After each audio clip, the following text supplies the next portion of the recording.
नमस्कार शेतकरी मित्रांनो, बघा आता 2020चा खरीपाचा पीक विमा मंजूर झालेला आहे आणि तो काय होणार आहे येत्या काही दिवसातच शेतकऱ्याच्या खात्यावर अ, वर्ग केला जाणार आहे. कारण आता शेतकऱ्याचं यावर्षी खूप अतोनात मोठ्या प्रमाणात नुकसान झालेलं असल्यामुळं शेतकऱ्यांना थोडीशी मदत वगैरे ते झालं आहे. सर्व काही तुटपुंजी रक्कम शेतकऱ्यांच्या खात्यावर पोहोच झालेली आहे.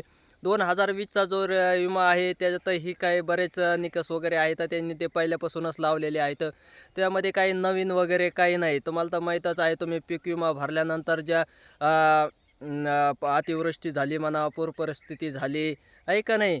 गारपीट झाली, अशा झाल्यानंतर मग तुम्हाला वेगवेगळ्या पद्धतीच्या काय करावं लागत होत्या, क्लेम करावं लागत होत्या. त्या सर्व क्लेम करणाऱ्यालाच काय करतो, हा विमा दिला जातो.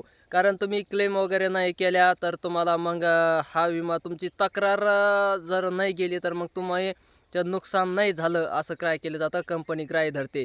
त्यामुळं मग 2020मध्ये ज्या शेतकऱ्यांनी पीक विमा पाऊस पडल्यानंतर त्यांचं नुकसान झालं आहे, कंपनीकडं क्रॉप इन्शुरन्सच्या माध्यमातून तक्रार केलेली आहे. त्यानंतर मग तुमचा पंचनामा वगैरे झालेला आहे. अशा शेतकऱ्यांना काय होणार आहे, विमा भेटणार आहे.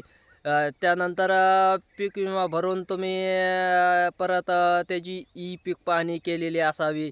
कारण आता ई-पीक पाहणीवर भर मोठ्या प्रमाणावर दिलेला आहे. कारण विमा भरला तरी तुमची ई-पीक पाहणी करणं खूप बंधनकारक आहे. मग ई-पीक पाहणी करण्यासाठी शेतामध्ये जाऊन जिओ टॅगिंगचा फोटो वगैरे काय करावा लागतो, घ्यावा लागतो. आणि जे पीक विमा भरला आहे आपल्याला तेच पिकं आपल्या वावरामध्ये पाहिजेत आणि त्याचा फोटो वगैरे घेऊन मग तुम्ही त्या शेतजमिनीची ई-पीक पाहणी काय करू शकता. त्यानंतर त्या सर्व काही गोष्टी करणाऱ्या शेतकऱ्यांना तक्रार वगैरे, ई-पीक पाहणी, त्यानंतर मग त्याची टक्केवारी शासनाने काय केलेली आहे, ठरलेली आहे. सोयाबीनला किती, त्याच्यानंतर तुरीला वेगळीच, त्याच्यानंतर कापसाच्या शेतीला वेगळीच. अशा वेगवेगळ्या पद्धतीने काय केलेली आहे, त्याची टक्केवारी ठरलेली आहे. आणि मग ते टक्केवारी ठरवून त्याच्यानंतर मग शेतकऱ्याच्या खात्यावर शासन किती वर्ग करतं, काय करतं, ते आता काय झालेलं आहे, पडायला लागल्यावर आपल्याला कळणार आहे. फक्त आता नुसता मंजूर केला म्हणूनच एवढीच काय केलेली आहे, शासनाने घोषणा केलेली आहे. आणि त्याच्यामध्ये मग ह्या नियम आणि अटी काय केलेल्या आहेत, निर्माण केलेल्या आहेत. इथून पुढं कधीही केव्हाही शेतकऱ्यांनी जरी विमा भरला तरी त्यांना तक्रार तर यावर्षीपासून 2025 पासून बंद आहे.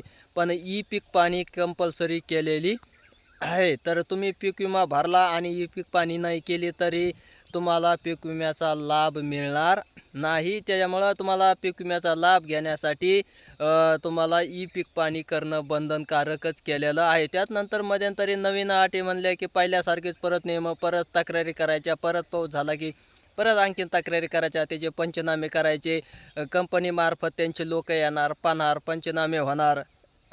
हे अशा विविध गोष्टी काय होणार आहेत. तर परत यावर्षी थोडंसं बंद केलं तर खरीपाच्या पिकाला रब्बीच्या पिकाला तसं काही आणखीन अधिकृत काही सांगितलेलं नाही, जी-आर वगैरे काढलेला नाही.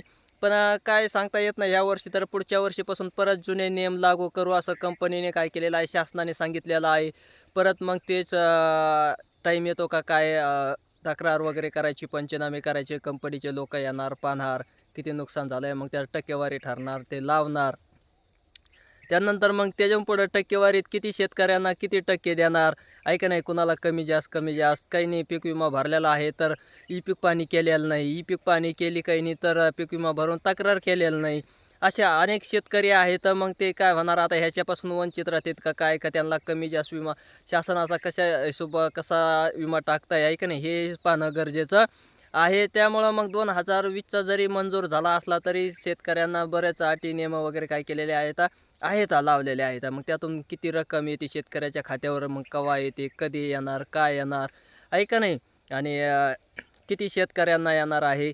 हे असं आता आपल्याला काय झालेलं आहे, पडायला लागल्यानंतर ज्यांच्या शेतकऱ्यांना मेसेज वगैरे यायला लागल्यानंतरच काय होणार आहे, समजणार आहे. सध्या फक्त काय केलेली आहे, त्यांनी शासनाने घोषणा केलेली आहे, की आम्ही काय करू 2020चा पीक विमा तुम्हाला काय करू देऊ, असं काय केलेलं आहे, शेतकऱ्यांना सांगितलेलं आहे. आल्यानंतर आपल्याला काय होणार आहे, कळणार आहे. टक्केवारी वगैरे त्याची सर्व काही गोष्टी आपल्याला पाहावयास आता मेसेज पडल्यानंतर समजणार आहे. त्याचे जी-आर वगैरे सर्व काही आपल्याला कळणार आहे. मग तोपर्यंत काय करायचं आहे, सर्व शेतकऱ्यांनी निश्चिंत राहायचं आहे.